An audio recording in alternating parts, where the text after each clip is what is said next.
चीन के लोग जब अपना त्यौहार मनाते हैं तो कभी वहां दंगा नहीं होता। सिंगापुर के लोग जब अपना त्यौहार मनाते हैं तो भी कभी दंगा नहीं होता।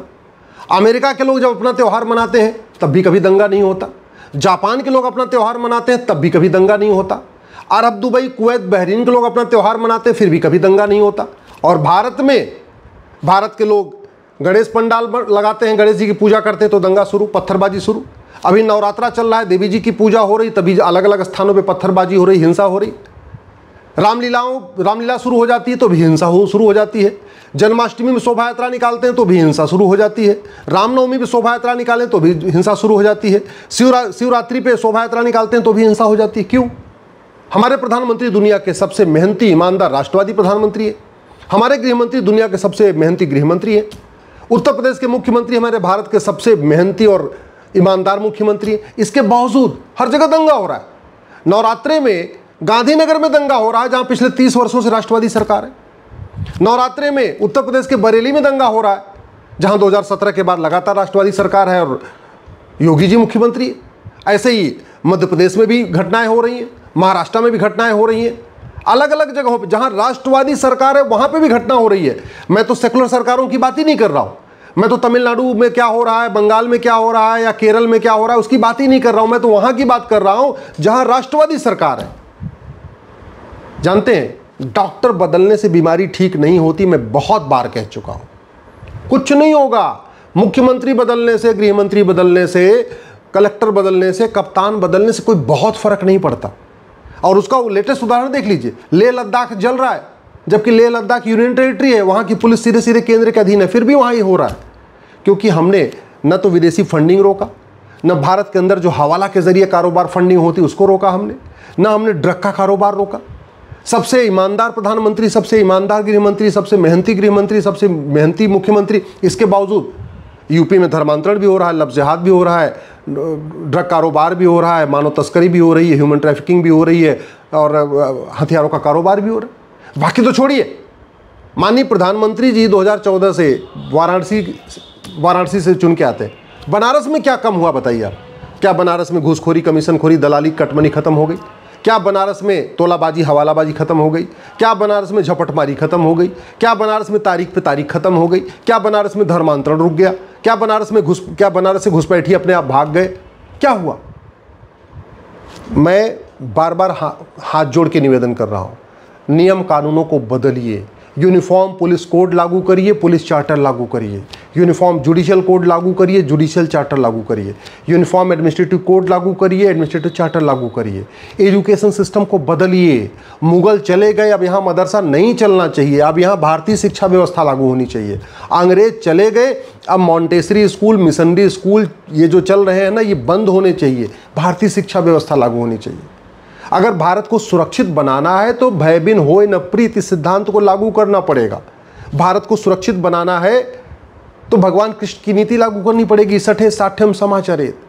जब तक भारत में विदेशी फंडिंग आएगी एनजीओज को, तब तक भारत शांत नहीं हो सकता। जब तक भारत के एनजीओज को भारत के अंदर से फंडिंग होती रहेगी, तब तक भारत शांत नहीं हो सकता। और ये फंडिंग कराने के लिए 2010 में कानून बना था, ये कानून आज तक खत्म नहीं हुआ। कांग्रेस को सुबह से लेकर शाम तक कोसा जाता है, लेकिन कांग्रेस के द्वारा जो कानून बनाए गए, देश विरोधी कानून बनाए गए, आज तक खत्म नहीं हुए। जब तक एक भी अंग्रेजी कानून है, भारत सुरक्षित नहीं हो सकता। अभी 225 कानून चल रहे हैं। आज़ादी के बाद 50 देश विरोधी कानून बनाए गए।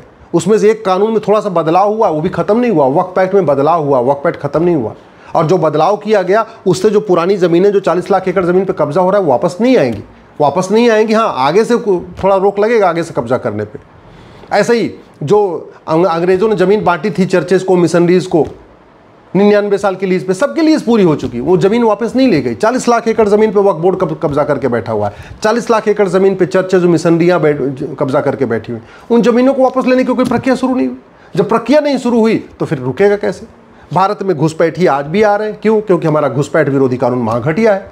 भारत में धर्मांतरण हर राज्य में हो रहा है, चाहे यूपी हो, चाहे बिहार हो, चाहे बंगाल हो, चाहे गुजरात हो। क्यों? क्योंकि हमने धर्मांतरण के लिए केंद्र में कोई कानून बनाया नहीं। हमारे पास बीएनएस है, लेकिन उसमें एक चैप्टर लफ्ज़ जिहाद के ऊपर नहीं है। हमारे पास बीएनएस है, उसमें एक चैप्टर लैंड जिहाद के ऊपर नहीं है। हमारे पास बीएनएस है लेकिन उसमें एक चैप्टर जो है घुसपैठ पे है ही नहीं। तरीका ये है कि अगर जो समस्या पूरे देश में होती है उसके लिए संसद में कानून बनता है। जो समस्या केवल राज्य में होती है उसमें विधानसभा में कानून बनता है। लफ्ज़ जिहाद पूरे देश की समस्या है, तो एक चैप्टर बीएनएस में होना चाहिए ऑफेंस रिलेटिंग टू लफ्ज़ जिहाद, आज तक नहीं डाला गया। ये धर्मांतरण पूरे देश की समस्या है, तो बीएनएस में एक चैप्टर होना चाहिए ऑफेंस रिलेटिंग टू कन्वर्जन, आज तक नहीं डाला गया। लैंड जिहाद हो रहा है पूरे देश में, ये केवल एक राज्य में नहीं हो रहा, पूरे देश में हो रहा है, तो बीएनएस में एक चैप्टर होना चाहिए offence relating to land grabbing, लेकिन नहीं डाला गया। ऐसे ही जो है ड्रग कारोबार पूरे देश में हो रहा है, तो बीएनएस में एक चैप्टर होना चाहिए offence relating to drug smuggling, अभी तक नहीं डाला गया। ये जो ह्यूमन ट्रैफिकिंग ये पूरे देश में हो रहा है, तो बीएनएस में एक चैप्टर अलग से होना चाहिए offence relating to human trafficking. हथियारों का कारोबार पूरे देश में हो रहा है, अवैध हथियारों का कारोबार, तो बीएनएस में एक चैप्टर होना चाहिए, हथियारों पे होना चाहिए। इसी तरीके से काला धन हवाला पूरे देश में चल रहा है, तो बीएनएस में एक चैप्टर होना चाहिए offence relating to money laundering and drug smuggling. भ्रष्टाचार पूरे देश में हो रहा है, तो बीएनएस में एक चैप्टर होना चाहिए ऑफेंस रिलेटिंग टू करप्शन। देश को बचाना है तो हमें सबसे पहले अमेरिका का जो फेडरल पिनल कोड है ना, ऐसा ही एक कानून भारत में लागू करना पड़ेगा। एक one nation one penal code बनाना पड़ेगा। जो 50 घटिया कानूनों को मकड़जाल बना रखा है वो देखने में बहुत बढ़िया है, चलो हमारे पास 50 कानून है, वो बेकार है, किसी काम के नहीं, अननेसेसरी बर्डन क्रिएट कर रहे हैं। भारत को सुरक्षित बनाना है तो सबसे पहले one nation one penal code लागू करना पड़ेगा। भारत को सुरक्षित बनाना है तो 1861 का पुलिस एक्ट खत्म करके एक one nation one police code लागू करना पड़ेगा, पुलिस चार्टर लागू करना पड़ेगा। भारत को सुरक्षित बनाना है तो इन्वेस्टिगेशन का एक बाकायदा स्टैंडर्ड एसओपी बनाना पड़ेगा। अगर मर्डर हो गया तो क्या क्या 100 सवाल पूछने हैं, किन 100 बिंदुओं पे जांच होनी चाहिए, उसका स्टैंडर्ड प्रोसीजर होना चाहिए। ऐसा नहीं होना चाहिए कि बंगाल की पुलिस किसी और तरीके से जांच करेगी और बिहार पुलिस किसी अलग तरीके से जांच करेगी। भाई बार बार सीबीआई जांच की मांग क्यों हो रही? सीबीआई अच्छा जांच करती है, तो जो सीबीआई अच्छा जांच करती है, सीबीआई किस तरीके से जांच करती है वही प्रोसीजर स्टेट पुलिस भी कर ले, खत्म बात हो गई, लोग सीबीआई जांच की मांग ही नहीं करेंगे। भारत को सुरक्षित बनाना है, ये गुलामी की न्यायिक व्यवस्था बदलना पड़ेगा, एक जुडिशियल चार्टर लागू करना पड़ेगा। कौन सा अपराध कितनी डेट पे खत्म होना है, कौन सा अपराध 3 महीने के अंदर खत्म होना है, किस अपराध का फैसला 6 महीने में आना है, किस अपराध का फैसला साल भर में होना है, ये इसका स्टैंडर्ड प्रोसीजर बनाना पड़ेगा। जज की मर्जी पे अगर हम छोड़ेंगे तो तारीख पे तारीख देते रहेंगे, हमें स्टैंडर्ड लिखित होना चाहिए, हाँ भाई हर हफ्ते सुनवाई होगी।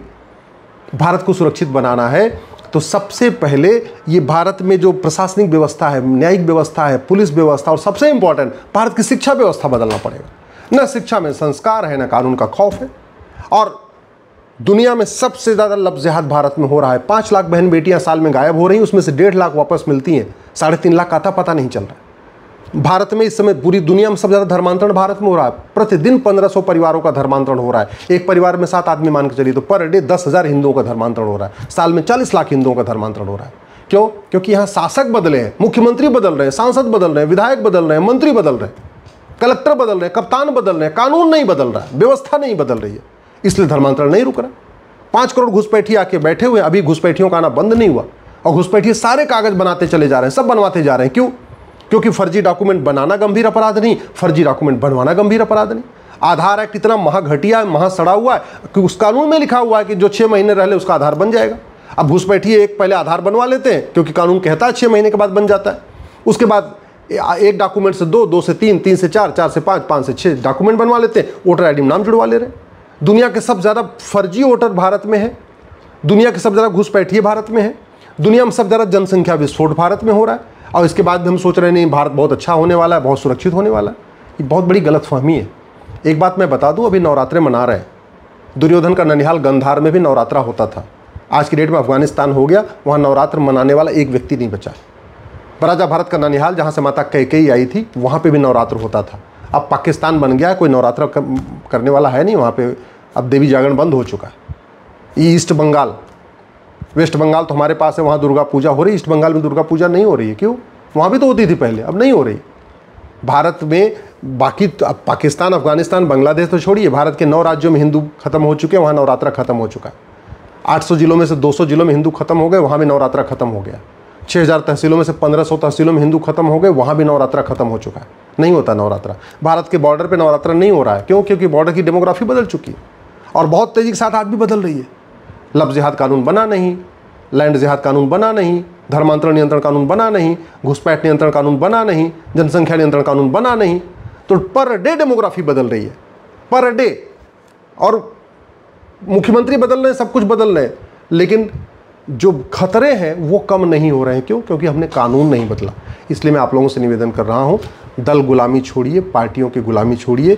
ये सांसद विधायक जिनके पीछे पीछे आप घूम रहे हैं, ये पॉलिटिकल पार्टियां जिनके पीछे घूम रहे हैं, ये नेता जिनकी आप जय जयकार कर रहे हैं, ये 15-20 साल के बाद आपके बच्चों को बचाने नहीं आएंगे, आपकी ज़मीन बचाने नहीं आएंगे, आपकी बेटी को बचाने नहीं आएंगे, आपकी मकान दुकान बचाने नहीं आएंगे। लेकिन जो मैं कानून कह रहा हूँ, अगर आज ये बन गए तो आने वाली पीढ़ियाँ भी आपकी सुरक्षित रहेंगी। इसलिए दल गुलामी छोड़िए और कठोर कानून की मांग करिए।